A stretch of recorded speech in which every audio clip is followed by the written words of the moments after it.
जम्मू कश्मीर में कांग्रेस और national conference के गठबंधन के खिलाफ बीजेपी ने मोर्चा खोल दिया है। केंद्रीय गृह मंत्री अमित शाह और उत्तर प्रदेश के मुख्यमंत्री योगी आदित्यनाथ ने तंज कसा और सवाल उठाए तो कांग्रेस ने भी पलटवार किया। कांग्रेस के वरिष्ठ नेता पवन खेड़ा ने कहा कि बीजेपी अपनी गठबंधन सरकार को भूल गई है क्या उस समय उन्होंने उनका घोषणा पत्र पढ़ा था?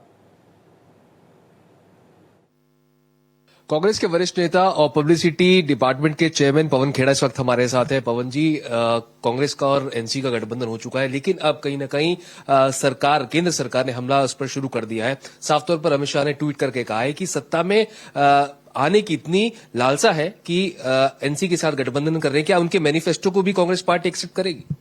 थोड़े बादाम ले जाइए, अमित शाह को खिलाइए, भूलने की बीमारी हो गई उनको। भूल गए पीडीपी के साथ समझौता इन्होंने किया था। समझौता करने से पहले क्या पीडीपी का मैनिफेस्टो देखा था? उस मैनिफेस्टो में ड्यूअल करेंसी लिखा हुआ है कि पाकिस्तान और हिंदुस्तान दोनों की करेंसी कश्मीर में होनी चाहिए। उस मैनिफेस्टो में सेल्फ रूल, ट्रांस बॉर्डर, कई चीजें लिखी हुई हैं, ट्रेड अक्रॉस द बॉर्डर, ये भी लिखा हुआ है। फिर क्यों आपने जाकर उनसे अलायंस किया था? अलायंस करने के बाद आपने कॉमन मिनिमम प्रोग्राम बनाया, उसमें आपने क्या लिखा? अमित शाह जी खुद उसमें लिखे थे। क्या लिखे? कि हुर्रियत से बात करेंगे। बताएं, वो सहमत हैं अपने इस व्यू से? अब तो इसलिए ये सवाल उठाने से पहले अपने 10 साल का इतिहास पहले देख लेना चाहिए था। देखकर भूल गए तो बादाम खाएं, हम यही कह रहे हैं, उनको सलाह देते हैं। आप हमसे सवाल पूछिए हमारे मैनिफेस्टो पे, आप हमसे हमारे कॉमन मिनिमम प्रोग्राम पे सवाल पूछिए। हम एनसी के मैनिफेस्टो पे जवाब कांग्रेस क्यों दे, जरा बताएं। तो फिर पीडीपी के मैनिफेस्टो पे बीजेपी जवाब दे, उस वक्त क्यों आपने साइन किया था, क्यों आपने अलायंस किया था, उसका जवाब दें।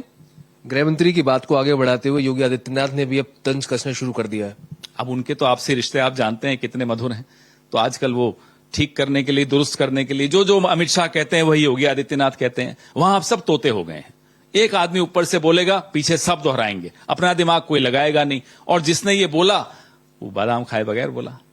शिखर से बात करने के लिए तो पवन खेड़ा का साफ तौर पर कहना है कि कई चीजों के ऊपर केंद्र सरकार को और खासतौर पर बीजेपी के नेताओं को पुनर्विचार करना चाहिए। कैमरा पर्सन शरद बारिक के साथ प्रशांत त्यागी, भारत एक्सप्रेस, दिल्ली।